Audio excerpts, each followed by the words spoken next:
Bonjour à tous, je suis Flamendra, coach de vie et entrepreneur spécialisée dans les troubles du comportement alimentaire. Je suis absolument ravie de t'accueillir sur mon podcast Savoure la vie.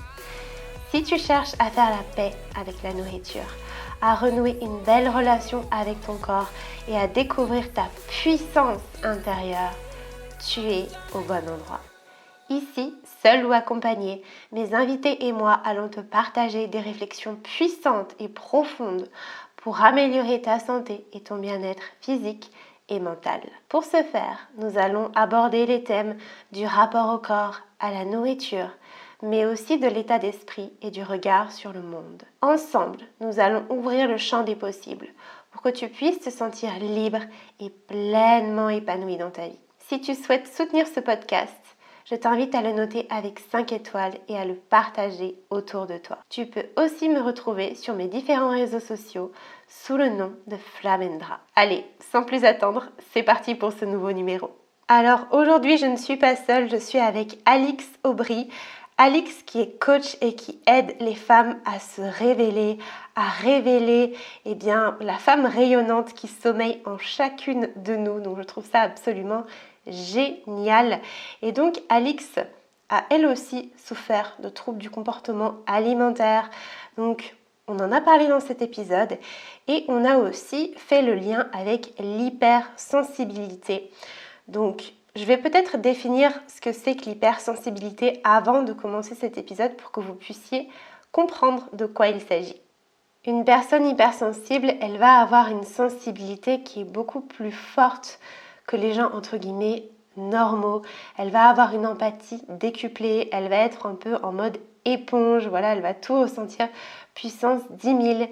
Elle va aussi beaucoup se remettre en question.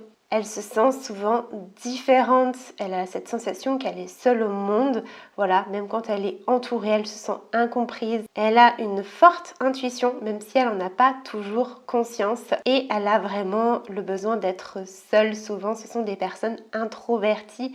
Et donc l'introversion, ça veut dire avoir ce besoin de se retirer du monde pour recharger ses batteries. C'est différent de la timidité. Bon, ça pourrait être l'objet d'un autre podcast.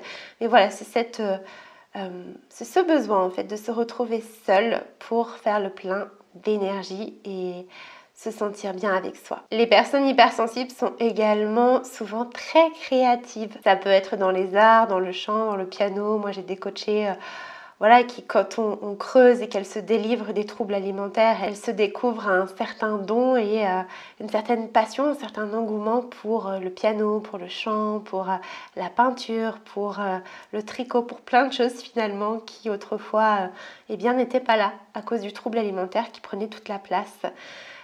Et aussi un truc dans lequel je me retrouve beaucoup, c'est que les personnes hypersensibles, elles sont souvent émerveillées du monde qui les entoure. Voilà, elles s'émerveillent pour un rien. Donc ça, quand on a un TCA, c'est pas toujours évident. Et quand on commence à guérir, on a beaucoup de gratitude et on a justement cette empathie, cette capacité à ressentir les choses. Donc ça a des avantages et des inconvénients. C'est comme tout. Je ne vais pas m'étaler plus, c'était simplement pour expliquer un petit peu ce que c'est l'hypersensibilité. Si vous voulez en savoir plus, il existe plein de contenus sur internet sur le sujet. Moi-même, je suis hypersensible, j'en avais fait un post sur Instagram pour vous parler un petit peu de ma vision de l'hypersensibilité. Et là, en fait, dans ce dialogue, dans cet échange très riche qu'on a eu avec Alix, on a pu en discuter plus en profondeur. Et finalement, moi, je remarque que c'est quelque chose que vraiment toutes les personnes que j'accompagne ont. Et vraiment, ne vous dites pas que c'est un fardeau, ça peut être une vraie force. Tout est une question de perception, de comment on voit les choses. Donc voilà, je vous en dis pas plus, je vous laisse vraiment découvrir cet épisode. Écoutez-le jusqu'au bout parce qu'il est hyper riche, il y a plein de pépites. On a eu une discussion juste incroyable avec Alix. Donc voilà, je vous laisse avec notre discussion et je vous retrouve à la fin de l'épisode. Tu vois, de voir, toi en plus, tu as été hospitalisée, enfin, tu as eu la sonde. Moi, tu vois, j'ai jamais eu ça, par exemple. Donc, je connais pas, en fait. Moi, j'ai toujours été, j'ai jamais été diagnostiquée. On m'a Ouais. jamais dit, t'as un TCA. On m'a jamais dit, t'es anorexique. On m'a jamais dit, on m'a me l'a jamais dit, en fait. C'est moi Ouais. qui m'en suis rendu compte. C'est ça qui est Et incroyable. ouais. Même mon médecin, hein, tu vois, je suis allée plein de fois voir mon médecin. Franchement, je pesais 48 kilos pour te dire. Je mesure 1,76 m. Ouais. Je suis très Ouais. grande. Ouais. Euh, et j'avais, bah, tu sais, un pouls hyper lent, une tension mais, Ah bah oui. à 10, enfin, j'en sais rien, quoi. Et puis, t'as mon médecin qui me pèse, qui me mesure, et puis qui me dit ah oui, vous, votre tension, bon, bah, c'est pas très élevé, hein, mais c'est comme d'habitude. Et puis, tu sais, comme tu es une personne qui manque vachement d'assurance, d'estime, tu veux pas déranger. Donc moi, j'étais là, oui, oui, tout va bien, ça va. Oui, Ouais. non, machin. Puis je voulais pas qu'ils me saoulent aussi, qu'ils me disent de faire des trucs que j'avais pas envie de faire. C'était Forcément. aussi ce côté-là, un peu du déni, tu sais. Et, et voilà, en fait, ils me laissaient repartir, mais parce que je me faisais toute petite, tu sais, moi, je posais pas trop de problèmes comparé à peut-être d'autres gens qui pouvaient recevoir et qui avaient peut-être plus de trucs à raconter ou peut-être un petit peu plus d'assurance, ou là, tu les écoutes, quoi. Moi, j'avais Mm. juste pas envie qu'on m'écoute, en fait, quand Ouais, j'étais chez le ouais. médecin. Tu sais, C'est qu'on me pour laisse ça qu'on en tranquille. parle si peu aussi, hein.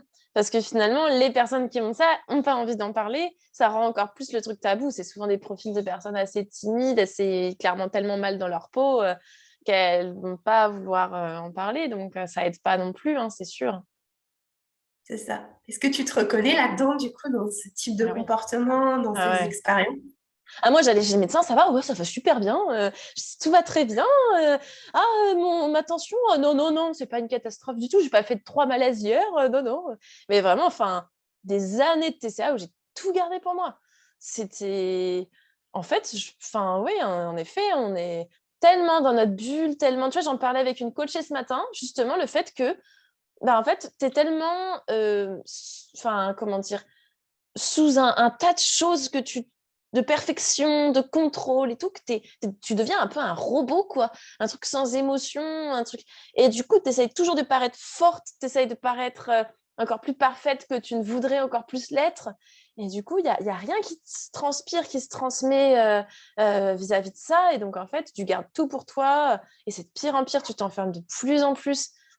Enfin, moi, les médecins, en fait, ils n'avaient pas accès. Enfin, à un moment, il y a plein de médecins qui m'ont demandé si c'était pas Asperger.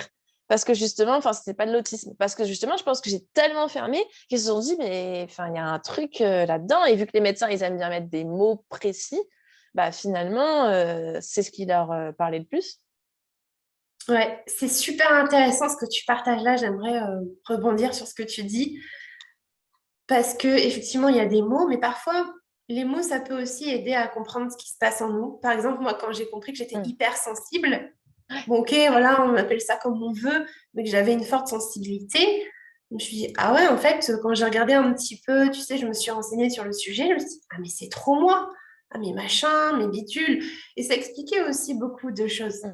Et ce que je vois aussi avec certaines de mes coachées, c'est que j'ai l'impression, c'est que mes recherches personnelles, machin, qu'il y a quand même un lien, tu vois, entre l'anorexie, les hauts potentiels intellectuels, l'Asperger, quoi d'autre, l'hypersensibilité, la schizophrénie aussi. Enfin, voilà, c'est des mots qui sont peut-être un peu forts, mais Mm. il y a quand Mais même un lien aussi, parce qu'il y a aussi une sursollicitation du cerveau, dans le sens où tu te poses tellement de questions. Donc oui, c'est des gens très, très, très intelligents, les personnes qui souffrent de TCA. Ils sont hyper intelligents. Normal, ils se posent 36 questions à la seconde.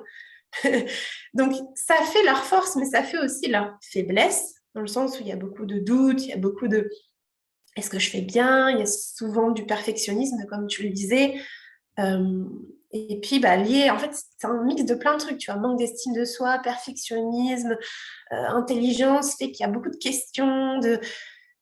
Du coup, bah, je me fais pas assez confiance pour prendre des décisions par moi-même, donc je vais demander à l'extérieur.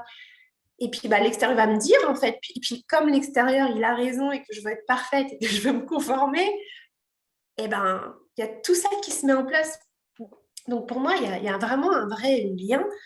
Mais encore une fois, là, c'est vraiment que mon avis perso. Je sais pas ce que tu en penses. bah, tu vois, c'est marrant parce que ça me fait penser à un truc que j'ai écrit dans un article il n'y a pas longtemps où je racontais le début de l'anorexie quand j'étais ado. Et justement, je disais, la diet culture, elle a surfé sur mes faiblesses. Donc, en fait, j'ai rien à lui... Enfin, je lui en veux pas, cette diet culture ou quoi que ce soit, mais c'est plus...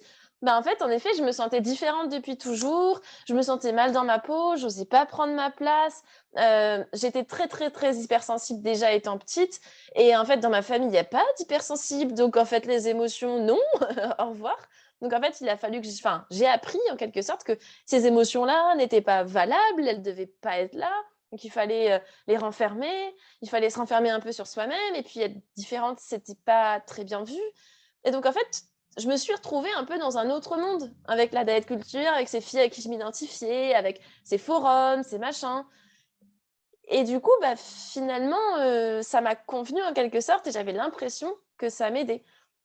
Et toutes mes coachées, c'est pareil, elles ont toutes... et moi, je sais que je me posais 1 milliard de questions à la minute, comme tu disais. J'étais la première de la classe, j'étais la meilleure, machin. J'en avais pas conscience, c'était jamais suffisant ce que je faisais, il fallait toujours faire plus. Mais vraiment, du coup, je me suis trouvée un peu un échappatoire dans ce truc où je réussissais enfin autre chose que... je réussissais mon régime qui était autre chose que l'école. Je pouvais montrer une autre image de moi, etc. Ça réglait certaines... le fait de ne pas manger, moi, ça m'anesthésiait complètement. Hein. Donc, j'ai vraiment eu ce côté de l'anorexie où le fait de ne pas manger et d'être dans la restriction, ça m'anesthésiait. J'avais l'impression, je disais toujours à mes parents, j'avais l'impression d'être un ange. J'ai l'impression que plus rien ne pouvait m'atteindre et que enfin, je ne me posais plus de questions. Enfin, j'étais sortie de ma tête.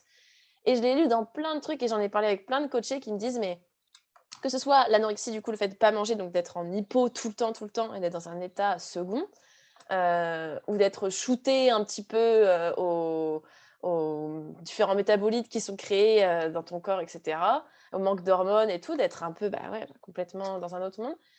Ou celles qui font de la boulimie, et du coup, c'est la même chose au final, parce qu'avec tellement d'alimentation, tellement d'obsession vis-à-vis de la nourriture, tellement de purges et tout, qu'elles sont complètement déconnectées. Et en fait, du coup, t'es enfin sortie de ta tête. Et en fait, tu vois, et toutes les questions que la diet culture vient de poser, les régimes, le corps, la vision du corps qu'on a actuellement, en fait, tout ça, ça vient être des questions un peu plus simples, entre guillemets, que toi, tout ce que tu te poses dans la tête. Moi, à 6 ans, je me demandais déjà, c'est quoi la mort, comment ça se passe et tout. Tu vois, question existentielle, quoi. Donc, en fait, commencer à te poser la question de est-ce que je peux perdre du poids, d'un coup, à 13-14 ans, tu te dis, oh, c'est beaucoup plus simple, donc on va partir là-dedans. Ouais, je te rejoins totalement sur les questions existentielles. Moi, je me souviens qu'à 18 ans, j'écrivais déjà des trucs philosophiques, genre sur Facebook et tout, mais je pensais que tout le monde faisait comme ça, tu sais. Alors qu'en fait, Non. je me suis rendu compte plus tard que non, pas du tout. Et la question à laquelle je voulais avoir la réponse, je me disais, ouais, je suis plus 15 ans, je me disais, mais je veux savoir qu'est-ce que l'univers? Tu vois, genre, je me posais déjà ce genre de questions à 15 ans. Mais moi, dans ma tête, c'était normal, tu vois. Je me dis, bah oui, voilà, qu'est-ce que l'univers, tu vois? C'est la base. Enfin, bref. Donc, je me reconnais beaucoup et je pense que peut-être que les gens qui nous écoutent se reconnaîtront. Et je voulais rebondir sur les émotions. Ce truc de... Je pense que c'est lié à l'hypersensibilité, en fait. Comme on est des éponges de base, on ressent tout puissance 10 milliards. Et bien, en fait, c'est facile, du coup, de ressentir ce vide-là, cette espèce d'anesthésie. C'est plus simple, en fait, ça nous évite de ressentir. Parce que c'est pas toujours agréable quand tu es hypersensible, tu vis le truc puissance 3 milliards. Et donc, finalement, d'être en mode encéphalogramme plat, de rien ressentir du tout, c'est un peu la solution de facilité. Ça t'enferme aussi dans un autre monde et je me reconnais tellement. Je me disais, j'ai trouvé le truc. J'ai trouvé le truc, genre, je suis plus stressée, c'est trop bien. Moi, je stressais beaucoup aussi, tu sais, passer à l'oral devant les gens à l'école. Ah non, mais je flippais ma race. Hein. S'il fallait que je lève la main, je savais la réponse, mais je ne levais pas la main parce que je me disais, mais si jamais tu te trompes, ils vont tous se moquer, ils vont tous rigoler. Et toi, tu vas être toute rouge, donc tu ne lèves pas la main. Tu vois un peu le délire. 36 000 questions donc, rien que pour lever la main. Comment 36 000 questions et cheminement dans ta tête rien que pour lever la main, ça c'est sûr. Ah mais oui, c'est ça, hein, vraiment, c'est ce truc de, ok, je me protège, en fait, je veux me protéger. Et comme tu dis, après, puis il y a ce côté de légèreté aussi qui revient aussi beaucoup avec mes coachés, de, ouais, mais je me sens légère, je me sens... C'est comme si tu disais, tu es dans une autre dimension, et tu te sens limite bien. Et c'est ça le piège. Et j'ai vraiment envie que là, les gens qui nous écoutent comprennent bien que c'est un piège et que c'est pas la réalité et que c'est pas normal de pas ressentir en fait, de pas pouvoir. Moi, je pouvais même pas rigoler. C'est-à-dire que je me forçais, je faisais ha ha ha ha ha ha. Je te jure, ça sortait pas, c'était pas un vrai. Tu vois, comme là, j'arrivais même pas à faire ça tellement j'avais pas d'énergie dans mon corps. Et enfin, ça faisait rien. Il y avait rien qui sortait, qui rentrait. Donc vraiment, c'est important de le comprendre. Et il y a une autre réalité qui existe. Parce que souvent, on se dit, oui, mais non, je veux pas. Tu sais, il y a ce truc, je ne veux pas ressentir. Même de la joie, en fait. Mais je ne veux pas, je veux me bloquer de mes émotions. Or, les émotions, c'est hyper important. C'est hyper important pour... C'est un peu les messagers du corps. Moi, je dis que c'est un peu... C'est un message. C'est un message, c'est hyper important. Et si tu ressens rien, tu n'es pas connecté à ton corps, du coup. Vraiment.